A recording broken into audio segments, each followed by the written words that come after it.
quick coffee break and resume the next session at 4 p.m. sharp.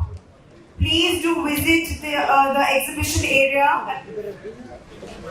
And remember, we do have a parallel session going on in Hall 2. Please use the Twitter, use the hashtag Mumbai CDC 2023 extensively during the day and tweet to win Amazon vouchers. Also ask questions and get them answered by our experts toward the end of each session, and the best question will win an award.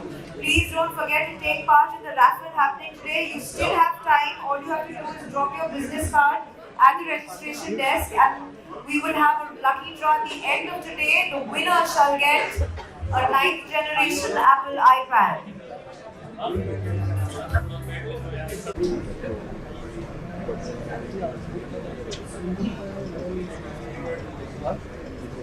Tea time is over. I would request everyone to please come inside the hall and settle down.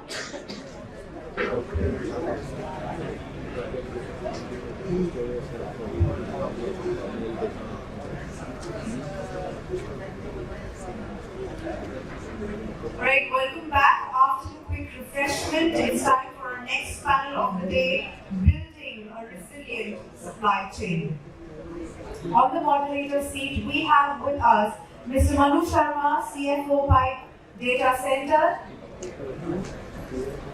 Welcome, sir. And our panelists for this session are Mr. Sudhir, Wattal, Vice President Supply Chain Management, ST Telemedia Global Datacenters. May I now invite Mr. Ashish Limaye, Head of Procurement India Colt Datacenter. And finally, Mr. Ashish Joshi, Director Procurement and Asset Management, a leading DC company. Can you please put your hands together for our incredible panel, everyone? Now I will hand over the further proceedings of this session to our moderator. Over to you, Mr. Sharma. Thank you. Thanks a lot. Thank you to W.Media. And I can see a lot of charming faces, but there are very few. I think the rest are still enjoying the coffee. Those who are present in the room, I hope you are very well awake, had your coffee, had your tea break.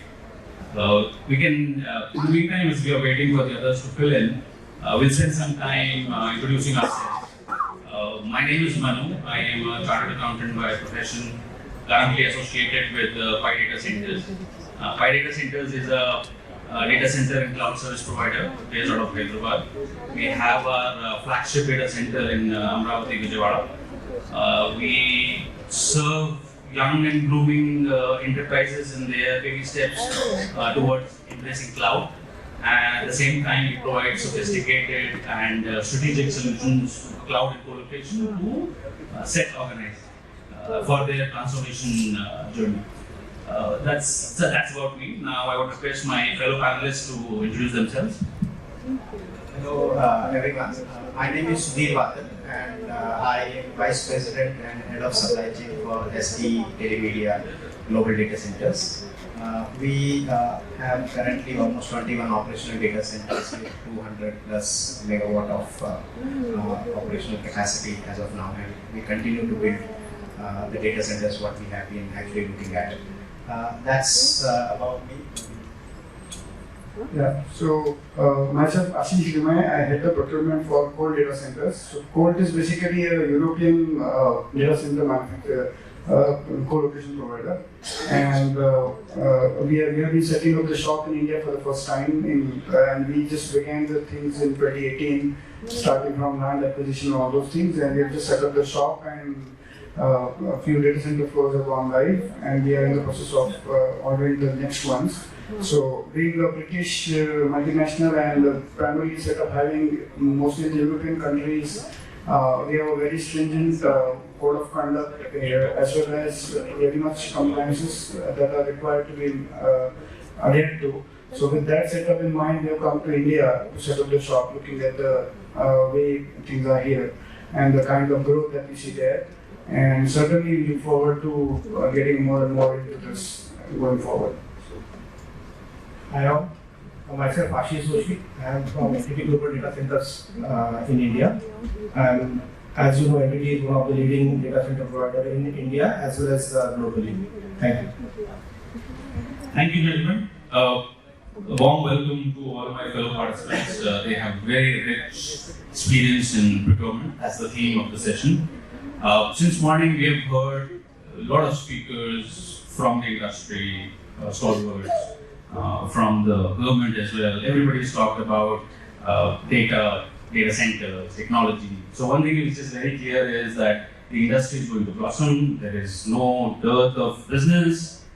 Is there enough land available? Yes. Is the government willing to give you incentives and other reasons to set up more data centers? Yes. Is the money available? Yes. Is the consumption, is the demand there? Everything is there. So now we are going to go to the next stage, which is the next logical question.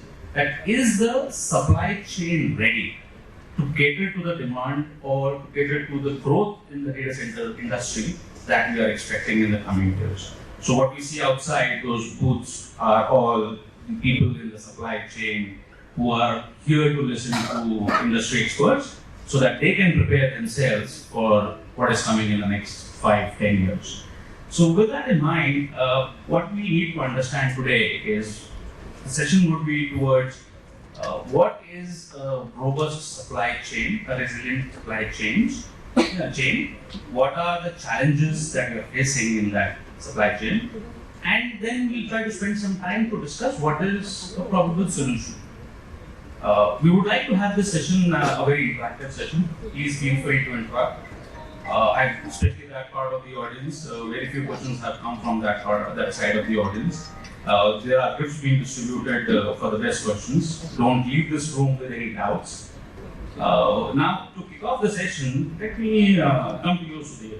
The first question. Can you define key components of a robust supply chain and just help us understand with respect to your specific industry? Thanks, Manu, and I think a very, very important and vital question. But before I answer this, let me put some perspective around the supply chain. We all have been hearing about the demand growth, AI giving that push, everything happening. Had someone asked us, the challenge before 2 or 3 years back, we would have said land, regulatory, and all that stuff. But today, when we look back, what is in today's scenario, it is more about partner ecosystem, which I believe is the real thing. And here comes the supply chain, role of the supply chain really being an effective part. Now, to the point, what makes it, what should be a robust supply chain is basically having a very effective supplier management process.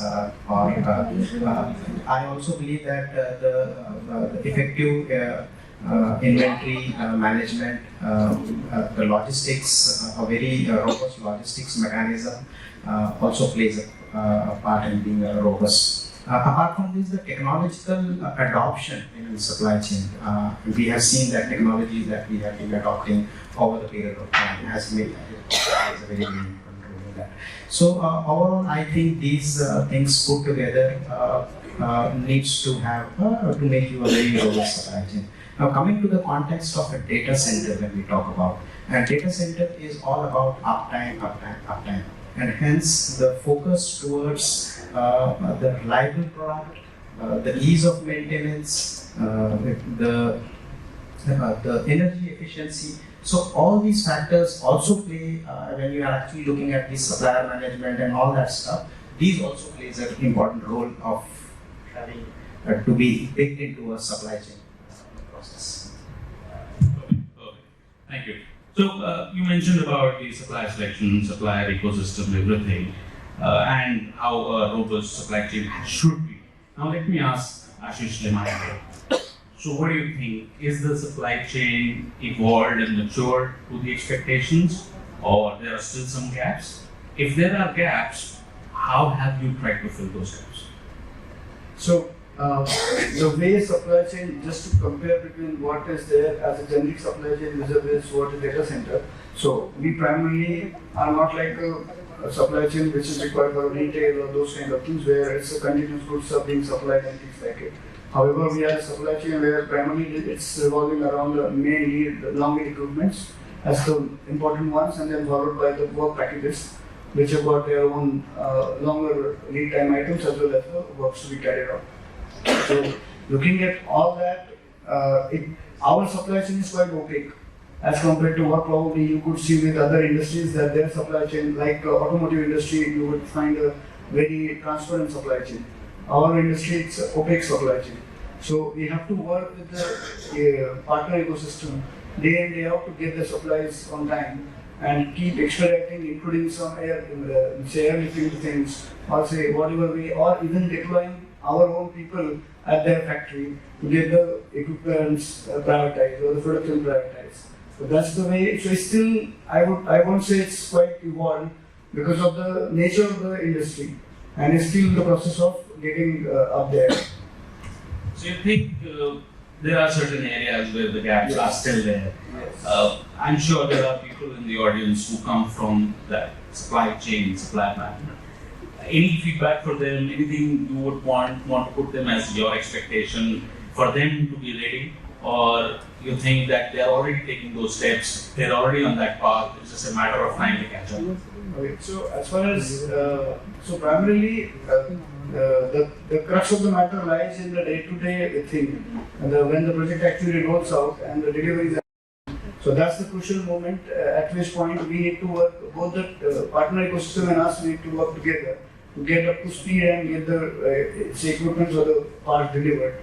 So that is where probably if they are able to make their processes transparent to us, visible to us, that would help us make it even better, faster, and we can plan, or something is going wrong, we can have an advance notice and we can look for some alternate course correction to get the things to be delivered, or say reroute the things to still meet the timeline pressure, because as you may be aware that for data center industry, customers are pushing us like hell, that they want data center to be delivered in 10 months, 12 months and things like it. So the crux of the matter lies in getting the things delivered on time. And that's why we are really looking for support from the partner ecosystem to have that visibility of the supply chain. Excellent. I hope the partners are listening and they take a note of this. Now, Manu, just to what Ashish has told. Sure. See, when we talk about the packages and the requirements which data center is having, it's almost similar to what the commercial building is there. When we talk about chillers, UPS, power. So in a way, the impression goes to the management or the people which were not there in the industry but joining the industry and the segment that okay, there is nothing great into all these things, right? But the basic fundamentals changes once we get into the data center infrastructure build. So that awareness is also important, because when the partners are different for the same product, right? If you can take any roadside work packages, or you can say powers, UPS, there is a two set of partners available which are serving to residential and commercial building, and then this dedicated expertise having for the data center industry. So that kind of awareness is also important within our own organizations and across the board, so that kind, the way Ashish was saying, there is a customer huge pressure nowadays, and that needs to be realistically expected, not just like that we are not building some kind of a hotel or some residential complex, right? excellent. So just stay on with the mic. The next question is for you.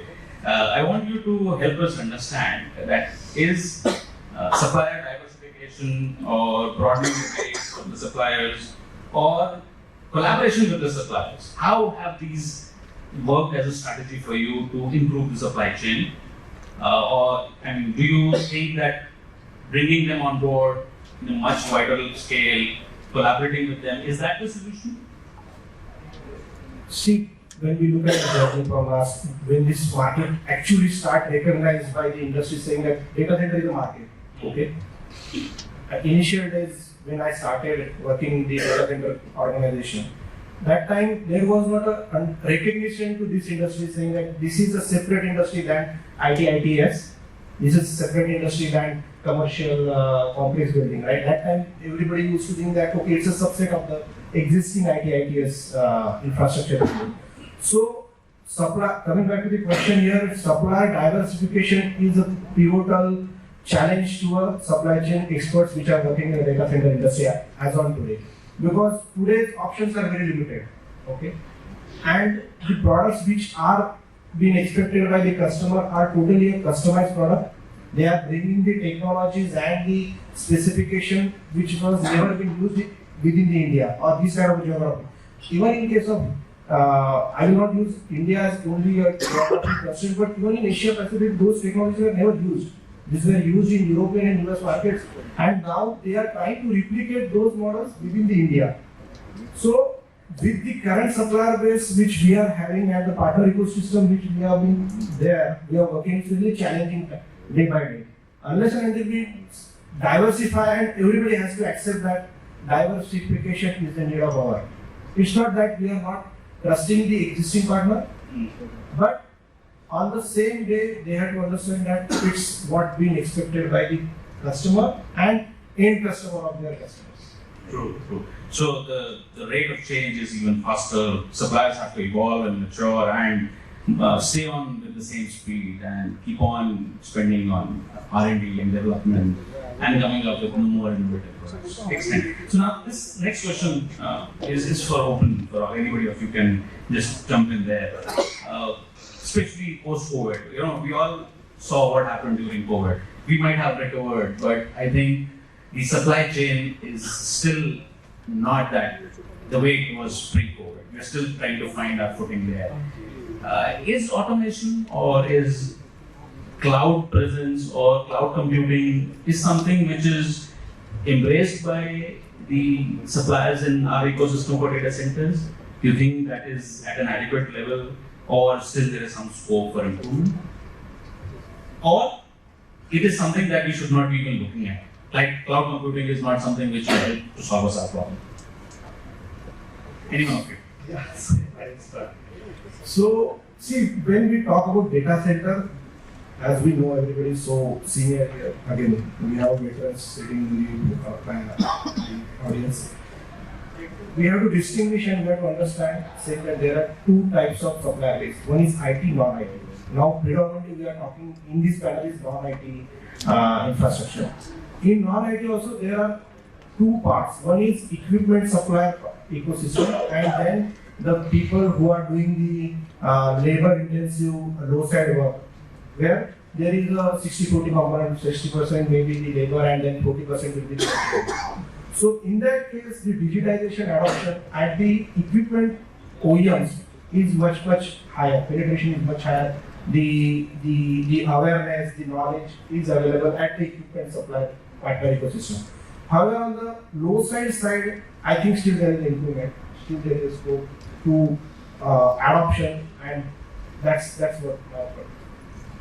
So I think COVID was an event which gave us a lot of learnings. And why I'm stressing, because majorly the entire supply chain disruptions made us to think, are we really ready for anything again or such kind of thing? And now I don't know whether we are looking at the news, there's something new, walking pneumonia or something. So anyway, now the point is that so that we don't get stuck into such kind of things, coming back to an Indian context, it is always important that these learnings are imbibed in the way of working that we are, looking at. And there are various interventions after that. We actually, even at my organization, we started doing those interventions. Now we will talk about those interventions in some time, but putting this in context is the adoption is not so heavily as of now, because I believe that this industry is still not so mature in terms of from an adoption standpoint. And similarly, even for a supply chain, we are also evolving, and there has been a lot of learnings that are going across. So there's still an improvement, and there will be a lot of adoptions in next few years to come. Great insight. Now, we've talked about strategy and the supply chain. There are a lot of challenges which we see. One of them could be a geopolitical situation. Something happens in Israel or something happens in Ukraine and which disrupts, because still there is a decent amount of dependency on global suppliers. Then there are threats like cybersecurity and certain other things which impact our supply chain. So I'm just trying to throw into the discussion here, what do you think about blockchain? Is that something which can come as a viable solution to some of the challenges that we are facing? Everybody's talking about AI, ML, and blockchain is another one. And such term which has been surfacing for a lot of time now, something which we'll have to live with. So, what do you think? Let me ask Sudhir. Do you think is that an apt solution to the challenges, or is something more? See, it's another wall that the technology adoption has to work. Now, coming to a blockchain specifically, I think it's still evolving in terms of various industries. Now, we are seeing crypto and all already getting on to a level of maturity, but still not so level that we actually would like to see that. And we have seen that it has actually started taking up in various industries. I think the pharma and food industries have actually started adopting that. Still, the data center, I think it's still some time to go. But yes, with the benefits that it brings on, the traceability, the fairness of the transaction, because the core of the blockchain is that your data storage is across the locations, which brings in more resiliency in terms of how your data is stored. So that really will help you in terms of how you do your processes within the supply chain. And my sense is, as I said, still not so adoption at level what we will see, and technology adoption is definitely one thing that we will continue to evolve, and it will really, blockchain is there for sure. Very relevant points. Ashish, yeah. Now let me come to you. You think if blockchain is there and some of the points that Sudhir has highlighted, will it bring more stakeholder confidence and trust? So, fundamentally, we need to understand what is a blockchain. Blockchain is when you are putting a timestamp and authenticity of the data transfer or whatever at every stage. Raw material is getting converted to a finished good and then getting shipped out. At every stage, you are putting a timestamp and then creating an authenticity. So there, Even before that, even when you started procuring raw material for your amount. yes, correct. Even starting from the ore. Yes. So from that point onwards, it goes. And if there are means and ways to have the authenticity verified and visible to the customers, the end customer, then that is going to give a lot of confidence. Because at the moment, everything is so opaque that you don't believe. You are just dependent on your partner supplier that whatever date and time he is telling that the goods should be delivered, you have to believe him.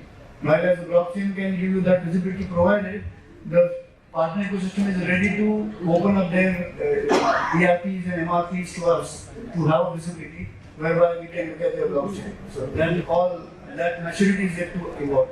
The digitization in the supplier partner ecosystem is very important. Unless and until that happens at maybe 80-90% of the available supplier base, I think blockchain has a limitation in our industry. Excellent. So we saw that it has its upsides, it needs more visibility, but it doesn't guarantee that everything will be fine or as what we expect. Now, Ashish,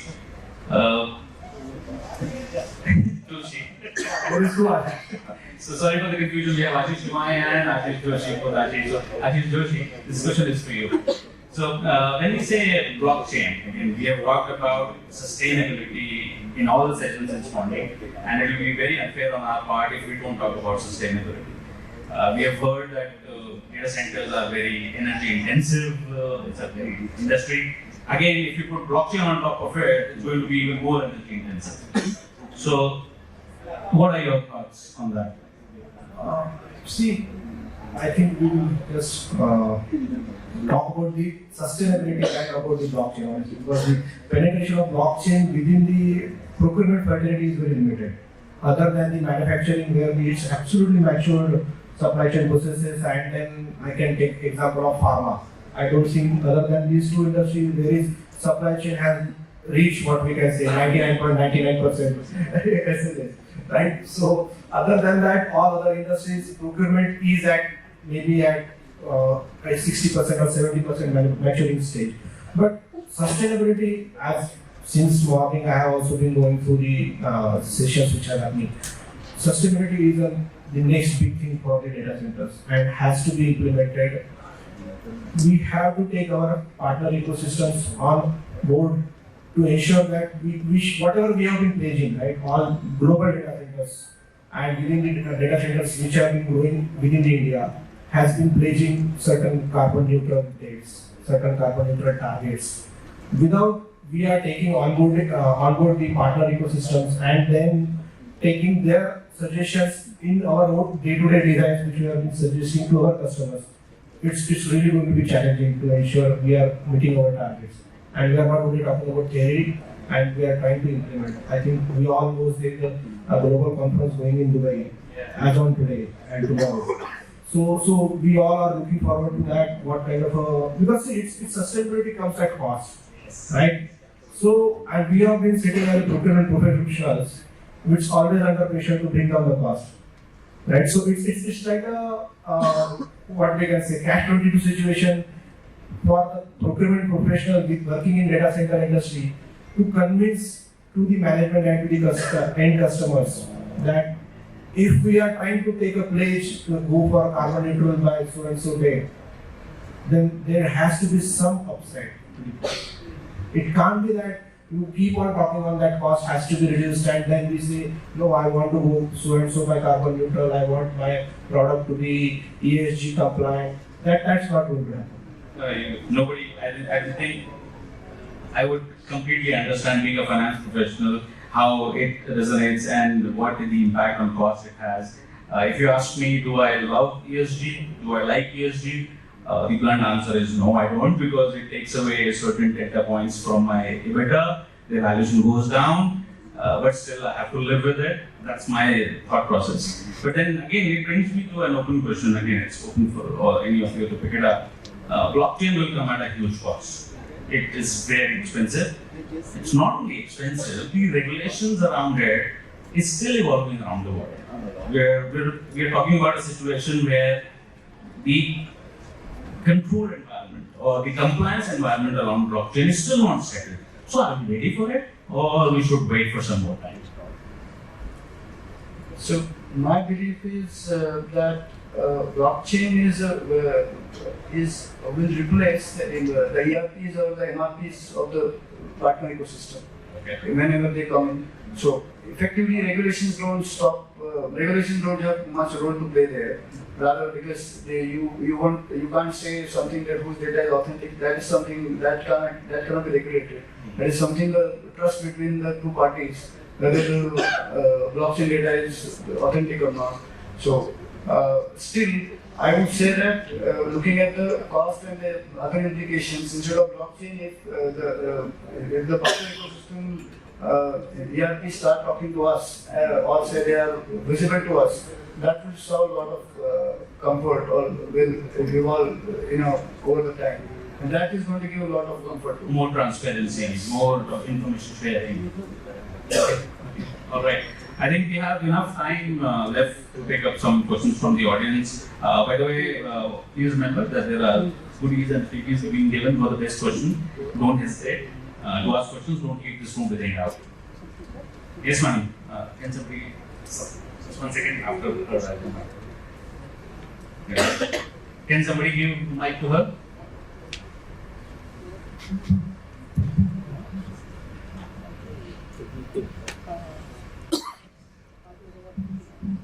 So I have two questions. One is that do you face price variations challenge, and if yes, how do you handle that, or what do you think is the solution?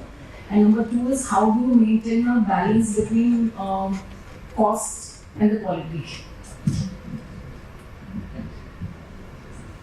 Okay, let me take it first and then you can talk. I think cost variation, right? So, see today's scenario, specifically post-COVID, we have seen a huge commodity variation happening across, which included some forex, getting depreciated, which actually impacts directly onto your cost. And as a supply chain, our role is not just to deliver a data center, but you have to also deliver the data center within a specified budgets that we talk about, because you have to ensure that the business cases are taken care of, and also at the speed of execution, right? So there is a double-edged sword that you always hanging that you will have to do. Now, there are various interventions that we generally wanted to do, or we are trying to do, to ensure that these variations are taken care of. And some of them that we actually look at is we try to, and I spoke that in my first conversation, is a very strong partner in supplier management, which essentially means that you have to create a long-term partnership relationship which relies on a transparency with the partners. It's not that it should not have just a transaction. So in a transaction, generally we talk about saying who wins and who gets the maximum benefit. But in the partnership, you also look at a long-term perspective, which generally gives you a bit comfort of the pricing part of it. The second is having a long-term contracts. When you get into a long-term contracts, and that's what we generally follow, wherein you have a comfort on the partner side also that he is getting a long-term business, as well as we get a comfort of having a long-term rates getting adjusted. But it doesn't mean that the partner takes the entire risk, because when you say that it's a partnership, we have to involve it. The second is innovations that we keep doing to ensure that the costs keep are completely under check. And innovation can happen from a process standpoint, and we have seen some of those. It can be also from design innovations that many times we keep doing in terms of keeping those costs coming down. So these are certain things that we see that most of things we have been able to control the costs. I will say not able to completely stop at where we were 2 years back. There has been escalations beyond a point, but you can at least minimize the risk of beyond a point. There are certain expenses or costs which are required to be incurred, and you need to incur that. It has to be a win-win solution for your supplier as well as for you at the end of the day. Just by squeezing costs, you will end up buying substandard quality products, because no vendor is going to compromise on the margins. Nobody is here to make losses. We all understand business. Sir, you had that question. Well, this is more a comment actually. My name is Anil Dev. So the thing is that there is as much role that a buyer has to play in ensuring a stable supply chain as a seller. I'm a seller. So there are EC companies, and some of them have adopted some measures. So I just want to share that. And two of them are on the dice right now. So one is that there's an approach to a module like the 500-ton chiller, for example. So just buy that for any house, you fit them as blocks, building blocks, or a 600 kV UPS. So that's being done. And there's another which shares in the pipeline jobs. So we already have a visibility. So it's really helping us plan the supply chain, because in India we depend a lot. Majority of our bulk of our like 60-70% components are imported. Typically, they have lead time of 6-8 weeks. Next work, then another 6-8 weeks to ship them. So, I mean, these two things are being adopted by, as I said, two of our customers are already on the dice. I wish a lot more would do that. That was just a comment. Thank you. Thank you. Thank you very much. One more question. Yeah. Okay. We'll come back to you. Very quickly, sir. 20 seconds for you and 20 seconds for the answer. So I have a very fundamental question that gone are the days when supply chain was being considered as a support function in the industry.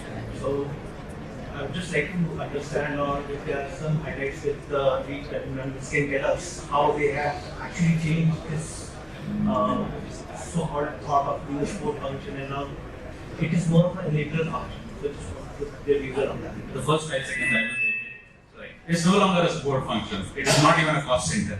It's a profit center. It's a business function. It's a business function. It has its own P&L today, and there are KPIs given to the procurement managers to have no stock out situation. I mean, the last thing that they would dream of is that the inventory is out of stock. Any key component is out of stock. So for them, it's much more larger. Gone are those, as you rightly said, gone are those days when it was just an enabling function. It's a profit center. It's not only about cost. I think it's like being your finance expert. It's also ensured to make sure that EBITDA has been matched, IRR has been matched. So it's like a helper function. So one last question for you. Thank you, Manu, for inviting me.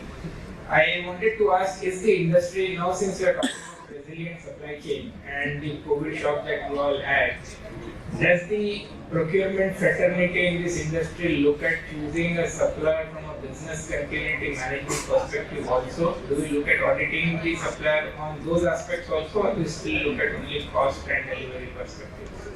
Okay, let me take that. As I said, the COVID period made us a lot of learnings to this, and today the supplier selection becomes a very important criteria of how we manage our processes and supply chain, and that becomes a very important piece in the entire delivery of other projects. And when we do a supplier selection, the selection is not limited by what is his capacity. It also now takes care of what is his intervention on the sustainability talk about, and we have to push our supplier ecosystem to ensure that what are their interventions on their part of sustainability. It is also about their financial health. We saw some of our partners getting collapsed during whatever reasons, and we face those challenges, right? So it is also important to look at their financial health. It is also important to look at how they actually drive their processes, their quality processes, their internal other such parameters. So gone are the days when we used to say, okay, what is your price, and I will decide you on the price. It's no more a price decision anymore. At the same time, not having just a one partner, you always wanted to create a BCP, now what we generally term as a point, right? So you have multiple partners supporting you to ensure that your continuity of the business and the supply chain is taken care of, which also gives you an edge of the delivery of the product. And what we saw sometimes, and let me not take the names, but one of our network switch partners delivery during those times went crossing 16 months, months, not weeks, which made us to think, is this the right way of doing the business, right? So you wanted to have those kind of challenges which you wanted to take care of, ensure that your suppliers and thereby your support to the projects are well taken care of. I'm sorry, Sudhir, I'll have to cut you off. I'm getting stares, and from there, we've already taken up the scheduled time. I wish we had more time. I'm sure even the people who are representing the supplier fraternity, they would have wanted this discussion to continue. But I think that's all we have today. Thank you, folks. Thank Before you. we close the panel, I would request you to please tell us which was the most relevant question so that you can give this away to one lucky winner.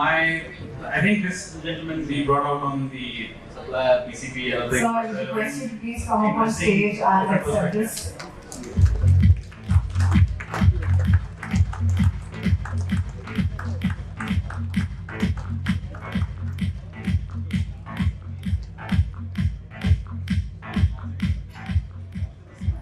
And now I would request our moderator, Mr. Manu Sharma, to please present a memento to our panelists. A souvenir from Fuji Electric. First to Mr. Sudhir Wattal, Vice President Supply Chain Management, SD Telemedia, Global Datacenters.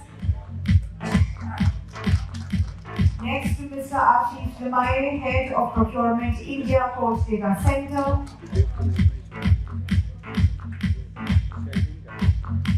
Mr. Ashish Joshi, Director, Procurement and Asset Management, leading DC Company. I request Shweta from W.Media to please present a memento to Mr. Manu Sharma, CFO, Datacenters. Can we please have a group photo with all of our panelists?